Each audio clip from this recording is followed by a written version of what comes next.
terkait dengan gelaran Rapimnas Partai Golkar yang digelar pada pagi hari ini.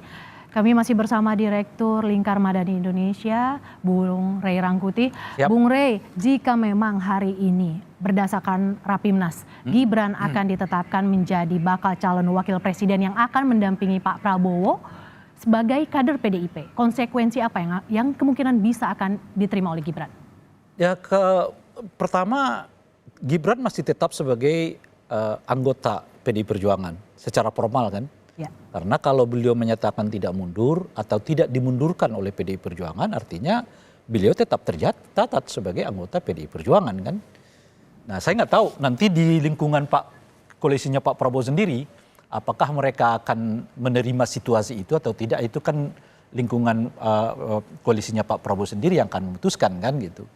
Nah, tapi bacaan saya PDI mungkin akan menonaktifkan Gibran, tapi tidak sekarang. Apa pertimbangannya? Ya kalau dia menonaktifkan sekarang mungkin negatif ke dia. Orang akan mengatakan kok gitu aja ngambek kan kira-kira gitulah. Itu kan bahasa yang agak umum sekarang ini gitu. Nah, oleh karena itu dia biarkan, itu satu. Yang kedua, justru kalau ia biarkan terus sementara status Gibran tetap menjadi anggota PDI Perjuangan, dia kan mengatakan ya jangan kenceng-kenceng loh, itu kader kami loh itu. Karena dia masih tetap sebagai kader kan. Jadi mohon kader kami jangan macam-macam lah. Artinya akan ada situasi yang kelihatan anomali.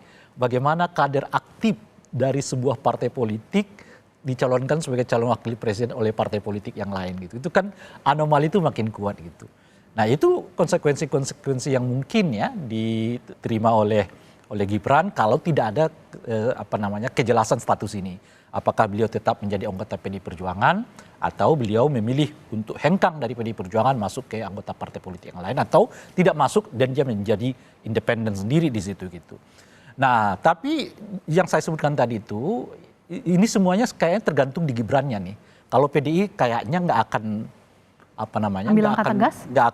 Dia akan ambil tegas nanti, tapi tidak akan melakukan itu sekarang. Kenapa? Karena tadi kalau ia melakukannya sekarang itu justru yang menurut saya ditunggu-tunggu oleh Gibran kan. Jadi saya dikeluarkan aja deh gitu. Itu karena efek dikeluarkan itu akan kelihatan sedikit terzalimi kan kira-kira gitu. Nah, oleh karena itu saling menunggu nih. Gibran yang hanya mengatakan keluar atau Gibran menunggu PDI yang ya, saling menunggu. Tapi besar dugaan saya dalam kondisi kayak begini justru PDI akan diuntungkan gitu. Karena yang saya sebutkan tadi, pertama dia biarkan saja ya kan, kalau itu kan kader saya, jangan kencang-kencang lah kan misalnya macam-macam dan seterusnya itu gitu. Dan dengan cara begitu ada ketergantungan yang kuat juga ya dari Gibrannya kepada PDI Perjuangannya gitu. Oke. Bung Rey, kalau kita bicara soal tadi ada Koalisi Indonesia Maju, artinya ini kan baru Rapimnas Partai Golkar yang mungkin akan menetapkan Pak Prabowo dan Gibran mengusung Prabowo dan Gibran. Tetapi kalau Anda lihat posisi Gibran sendiri, kita tahu PAN sempat menyodorkan nama Erick Thohir. Seperti apa ini kansnya untuk Gibran diterima sebagai mungkin win-win solution bahwa tidak ada perwakilan atau yang diusung dari partai A, partai B, tetapi akhirnya anaknya Pak Jokowi aja begitu? Iya, saya kira kita dari dulu ada diskusi-diskusi. Kalau tidak ada faktor Gibran, ini akan kuat diantara. Tidak, tapi potensi tawar-menawarnya akan sangat kuat.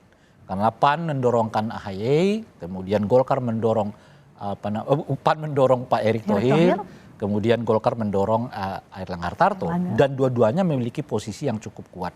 Saya sering kali mengatakan untuk wakil presiden itu ada 4 varian atau 4 variabel yang akan dilihat. Pertama adalah elektabilitasnya, kedua adalah soal isi tasnya, itu penting juga gitu ya. Terkait logistik? Logistik. Nah, yang ketiga adalah soal apakah keduanya memiliki kedekatan dengan salah satu dari 2 organisasi besar keagamaan, dalam hal ini NU dan Muhammadiyah. Dan yang ketiga apakah mereka bagian dari elit partai politik itu. Nah, kalau kita lihat varian-varian ini, kalau kita cocokkan dengan 2 pasangan, kan kurang lebih hampir sama tuh komposisinya. Erick sih unggul di di elektabilitas kan, tapi dia bukan elit gitu kan. Pak Airlangga kalah di elektabilitas tapi dia elit partai politik gitu kan. Nah, ada varian kelima nih, dan varian ini menurut saya yang paling cukup dan paling dominan. Apa kata Pak Jokowi? Nah, di situ lagi Gibran masuk kan. Itu yang menjadi nilai lebihnya. Iya, itu. gitu kan. Dari empat varian ini kan sebenarnya yang paling dominan ini siapapun di antara mereka, ada Gibran, ada ET, ada Erlangga Hartarto, siapapun adalah apa kata Pak Jokowi gitu. Oke.